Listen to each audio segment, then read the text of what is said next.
Mengapa kita perlu mengetahui cara mengendalikan hidup? Analoginya seperti kita sedang membawa kendaraan, sebutlah mobil. Mobil bisa membantu kita mengantarkan kita dari satu tempat ke tempat lain. Pertanyaannya, apa yang terjadi jika kita tidak bisa mengendalikan mobil? Bisa terjadi kecelakaan, bahkan kecelakaan fatal. Bisa nyasar, tidak sampai ke tujuan. Dan yang paling ringan, kita sampai ke tujuan lebih lambat dari seharusnya. Begitu juga dengan hidup kita.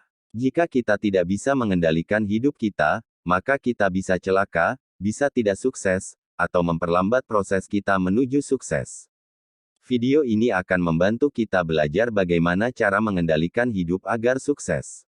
Seperti biasa, sebelum lanjut ke pembahasan, subscribe dulu yang belum subscribe supaya mendapatkan informasi video-video selanjutnya. Langkah-langkah cara mengendalikan hidup untuk meraih sukses. Mengendalikan hidup memang tidak mudah, namun bisa kita pelajari kemudian dijalankan. Kita harus yakin bahwa kita bisa melakukannya. Meski saat ini belum bisa, meski sudah mencoba namun belum berhasil. Kita harus percaya diri, bahwa kita bisa. Langkah pertama, memahami motivasi mengapa harus mengendalikan hidup. Tujuan mengendalikan hidup. Motivasi hidup setiap muslim yang beriman, adalah menggapai ridha dan rahmat Allah sehingga kita diberikan balasan berupa surga. Dan kita tidak akan mendapatkan surga kecuali kita bisa mengendalikan diri, artinya tidak menempuh jalan yang salah. Jika kita tidak mengendalikan diri, maka dalam hidup kita akan tergelincir pada hal-hal yang menjauhkan kita masuk surga seperti maksiat dan syirik. Maka kita perlu melakukan pengendalian diri. Begitu juga dalam meraih sukses baik dalam karir, bisnis, pendidikan, dan lainnya, mampu mengendalikan diri adalah sebuah keharusan. Jika tidak, maka kita akan menghabiskan waktu dan energi untuk hal-hal yang justru menjauhkan kita dari sukses. Banyak orang yang gagal bukan karena kurangnya modal, kurang kemampuan, kurang skill, kurang ilmu, kurang koneksi. Justru banyak yang gagal karena kurang bisa mengendalikan diri. Sebaliknya, jika kita bisa mengendalikan diri, kekurangan-kekurangan di atas bisa kita atasi. Contoh kurang skill, maka solusinya bisa dengan belajar. Maka kita harus mampu mengendalikan diri kita mau belajar terus sampai memiliki skill yang dibutuhkan.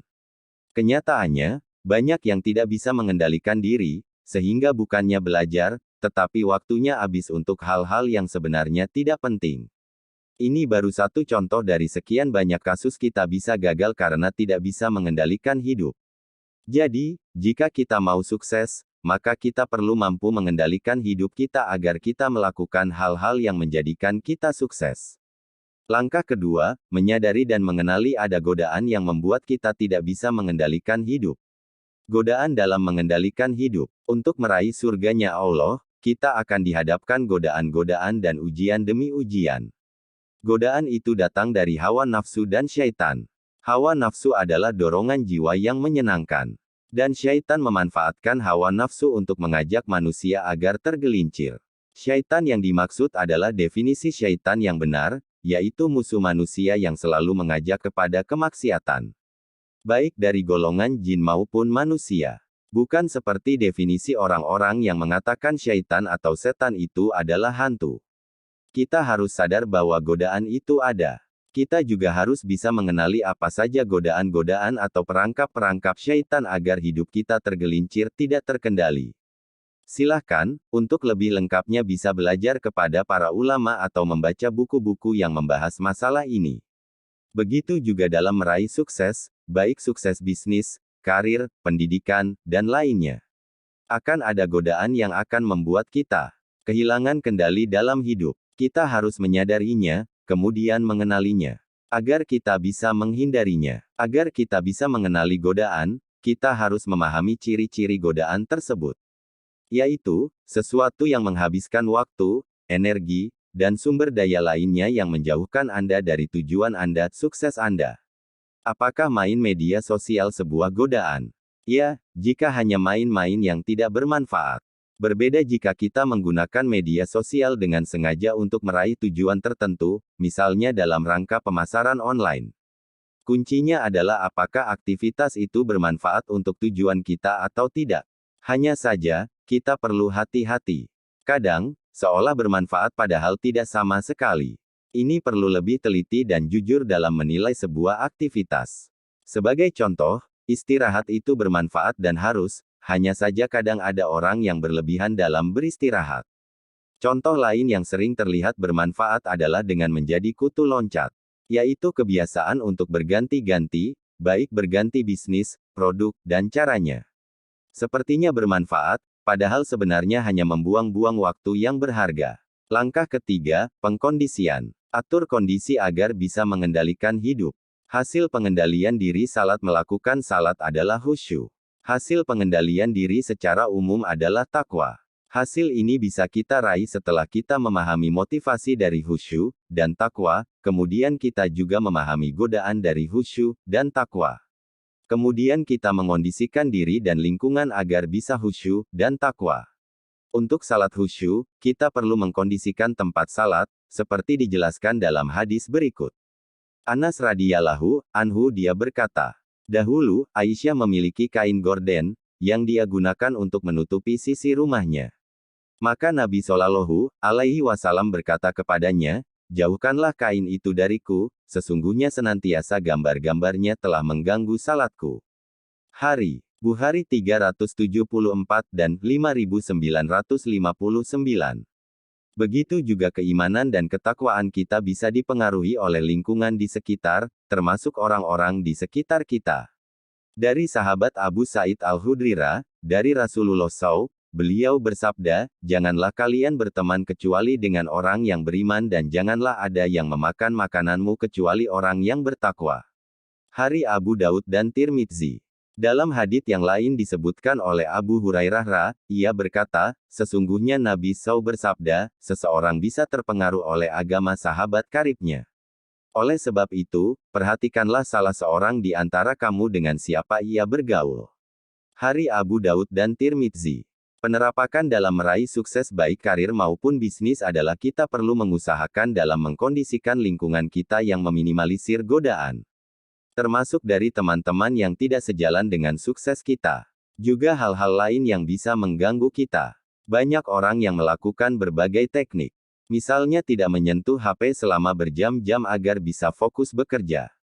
Saya sendiri tidak menginstal game di komputer saya, agar tidak tergoda untuk main game yang sering kali menyita waktu. Silakan kenali apa saja godaan-godaan Anda, kemudian rancang lingkungan Anda untuk meminimalisir godaan tersebut. Langkah keempat, mengarahkan perhatian. Fokuskan perhatian. Seringkali kita tidak bisa menghilangkan sumber godaan sepenuhnya. Ada saja dan mereka sungguh menggoda kita untuk menggelincirkan kita. Mungkin kita sudah membatasi pergaulan untuk mengurangi godaan dari lawan jenis. Tetapi, selalu saja ada momen di mana kita akan bertemu atau melihat lawan jenis. Agama sudah menuntunnya untuk menghadapi kondisi seperti ini. Katakanlah kepada orang laki-laki yang beriman, hendaklah mereka menahan pandangannya, dan memelihara kemaluannya, yang demikian itu adalah lebih suci bagi mereka, sesungguhnya. Allah Maha mengetahui apa yang mereka perbuat. Qs. An-Nur, 30. Jawabannya adalah dengan mengarahkan perhatian kita. Jika ada godaan, maka segera mengarahkan perhatian kita.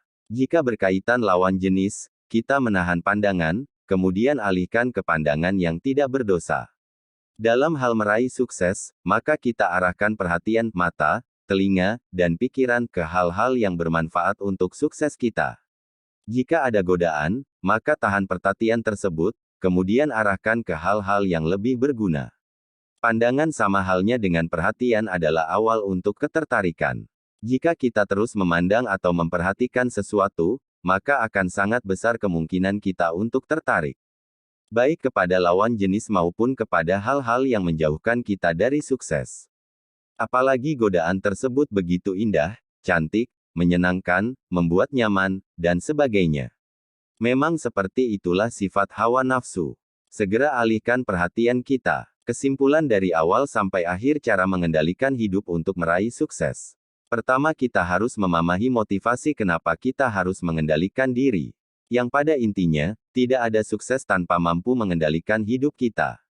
Ini berlaku untuk sukses di dunia dan di akhirat. Kedua, sadari dan kenali bahwa ada godaan yang membuat kita tidak bisa mengendalikan diri. Untuk meraih sukses seperti menghabiskan waktu untuk main media sosial, main game, bermalas-malasan, menjadi kutu loncat, dan sebagainya. Ketiga, kondisikan lingkungan Anda agar bisa meminimalisir godaan. Hindari godaan sedapat mungkin. Atur lingkungan Anda agar godaan tidak terlalu banyak. Baik orang, benda fisik, termasuk software. Keempat, kendalikan perhatian kita. Jika perhatian kita tertuju kepada hal yang menggoda, maka tahan pandangan tersebut dan alihkan kepada hal yang bermanfaat. Demikianlah pembahasan cara mengendalikan hidup, semoga bermanfaat.